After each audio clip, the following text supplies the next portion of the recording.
il y a beaucoup de cadavres de migrants. Certains apparemment victimes d'une mauvaise chute. D'autres morts d'épuisement, comme cette femme que nous découvrons dans cette tente. Notre guide Augustine est malheureusement un habitué de ces découvertes macabres. C'est le crâne d'une femme. Je l'avais croisée en chemin, elle était à bout de force. Et dans la nuit, elle s'est endormie et a fait un arrêt cardiaque. Elle est morte d'épuisement. Elle n'était pas venue avec assez de nourriture. Elle a beaucoup souffert en route.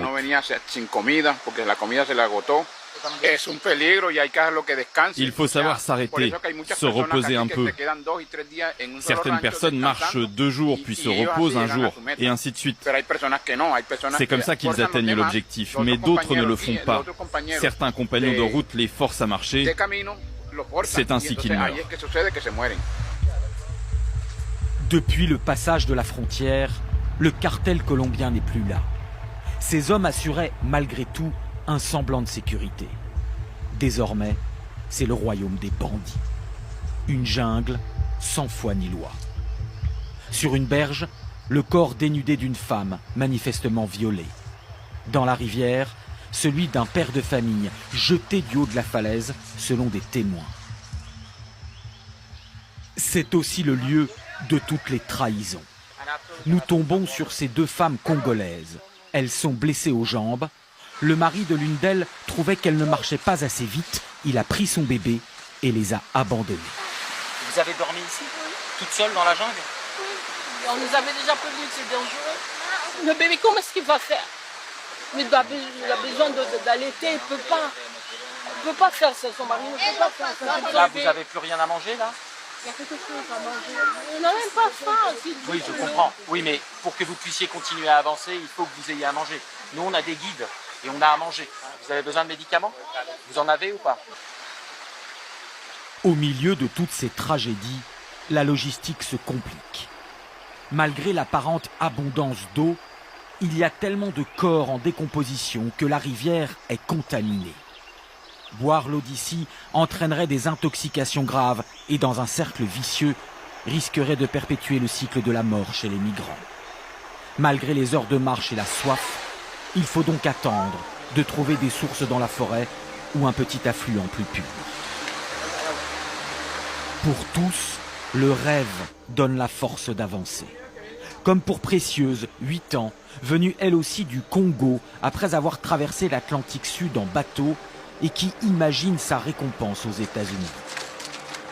Je rêve d'aller faire les tours de manège.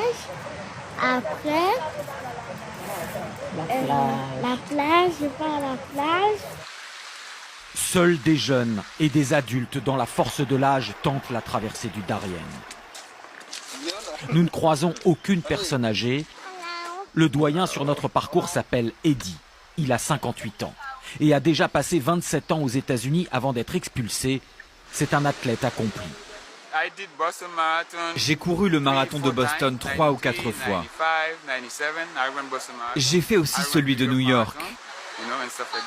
Mais ces marathons, ce n'est rien à côté d'ici. Alors oui, c'est de la marche et pas de la course. Et on dort. Mais on dort tellement mal, dans des conditions terribles. C'est parce qu'il était à l'époque rentré sous un faux nom aux États-Unis qu'Eddie a été expulsé après avoir travaillé toute sa vie en Amérique comme électricien. Il a été renvoyé en Haïti et y a découvert un enfer de violence. J'ai été kidnappé. J'en ai beaucoup bavé. Tous les gens que vous voyez ici sont là à cause de ce qui se passe dans leur pays. Ils ne peuvent pas être libres, ni même survivre. Et je me demande, les pays les plus développés, la France, le Canada, les États-Unis, l'Angleterre, c'est vraiment le mieux que vous pouvez faire? Vous ne pourriez pas mettre tout votre poids pour organiser un autre monde, pour que ces gens restent dignement dans leur pays? Kilomètre après kilomètre, le chemin forme un sillon de détritus dans la jungle. Épuisés, les migrants se débarrassent de chaque petit poids superflu et même nécessaire. Au fur et à mesure, les vêtements, les paires de chaussures de rechange, même les tentes sont abandonnées.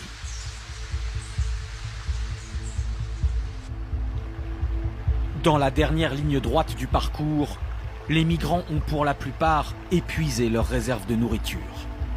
Alors il faut aller vite. Plus que jamais, les faibles, les lents, les retardataires sont laissés à leur sort.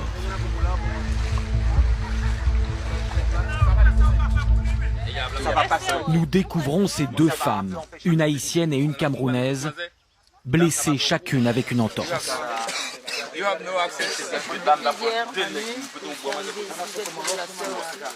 Et madame, elle est là depuis combien de temps? Ça fait depuis 5 jours.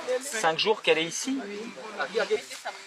Au total, cette haïtienne est depuis 16 jours dans la jungle.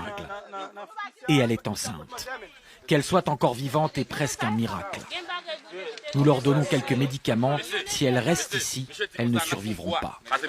On va vous donner des antidouleurs, mais on va se débrouiller. Vous allez venir avec nous. Il ne faut pas que vous restiez là tout seul. Et on a vu des bandits hier.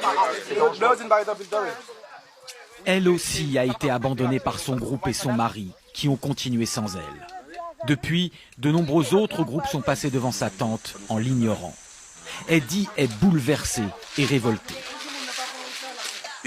Ses compagnons de route sont des criminels. Vous savez, il y a plusieurs manières de tuer quelqu'un. Son mari l'a laissée mourir ici. Il l'a laissée ici, enceinte. Mais elle est toujours vivante. Ça me brise le cœur. J'en tremble de rage. Avec son autorité de patriarche, Eddie motive le groupe pour construire un brancard de fortune. Lanières de sac à dos récupérées dans les ordures. Adhésifs de notre matériel de tournage. La civière est prête. La future maman reprend espoir. Mais au bout de quelques dizaines de mètres, les hommes s'arrêtent. La femme est trop lourde. Augustine, le chef de nos guides, propose une autre solution. Il faut l'installer dans un hamac et la porter accrochée à un long tronc d'arbre. Nouvel essai.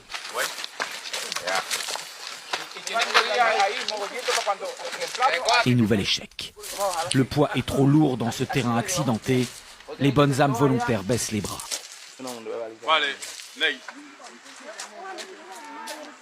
Dans ces instants cruciaux, le sort d'une vie se joue entre la résignation de la majorité du groupe et la persuasion de quelques personnages moteurs. Il faut la faire marcher, ce sera plus facile. Si elle peut tenir sur ses jambes, on sera lent. Il vaut mieux être lent. Oui.